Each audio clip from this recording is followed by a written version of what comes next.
Employers who received COVID-19 temporary employer-employee relief scheme are not off the hook yet. The Unemployment Insurance Fund has appointed forensic auditors to track financial records of companies that received the funds.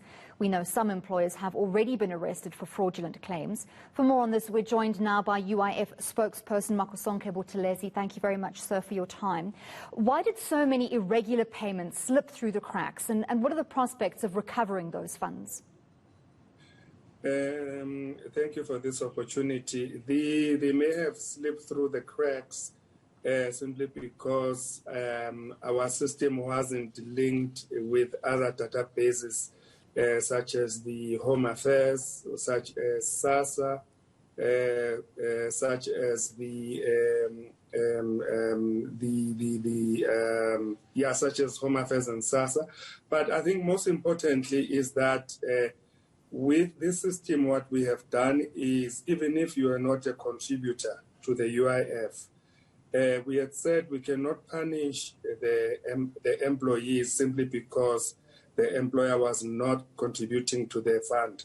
So I think out of our attempt to make sure that no employees left behind, we said even those who are not contributing that we don't know of can actually, their employers can apply for the UIF, and the only thing that we wanted was for them to declare the relationship between the employer and the employee. So I think that's where we opened the floodgates, which might have led us to paying people who were not supposed to be paid.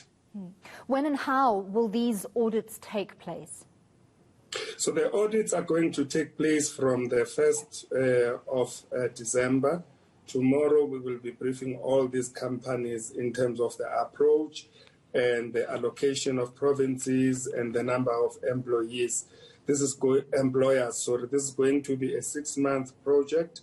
But even if we don't finish by the 6 months, we'll also extend it, because we must make sure that the COVID TERS benefit has been paid to the correct and the right employees ultimately. So they will be knocking at the doors of the employers as from the 1st of December. We know that millions were lost through those irregular payments. Would these audits still have been necessary if those irregular payments had not been made? Yes, they will be. We have always, as the fund, had this follow the money project, even when we started and we've been saying it even when we started that.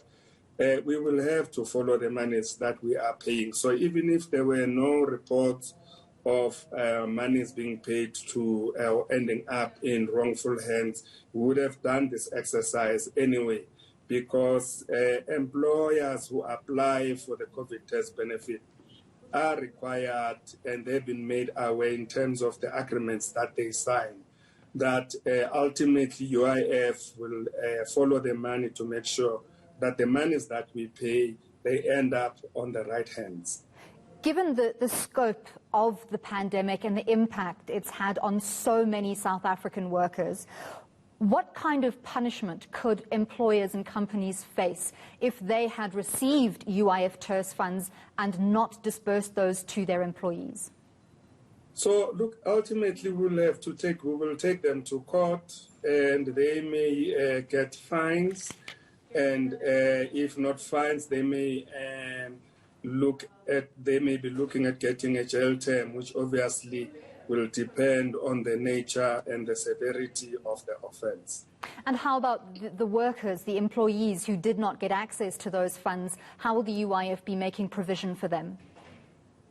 It's something that obviously we'll have to discuss with the social partners in terms of how we compensate those employees who were not at fault by not receiving the COVID TERS funds. So it's something that can be discussed with the social partners as to what is it that we need to do so that they don't ultimately lose what was rightfully theirs. Well, thank you very much for speaking to us. We're going to leave it right there. That was Makhosonke Buthelezi, UIF spokesperson, with a stern warning to employers and companies there. Get your documentation in order. You will be audited.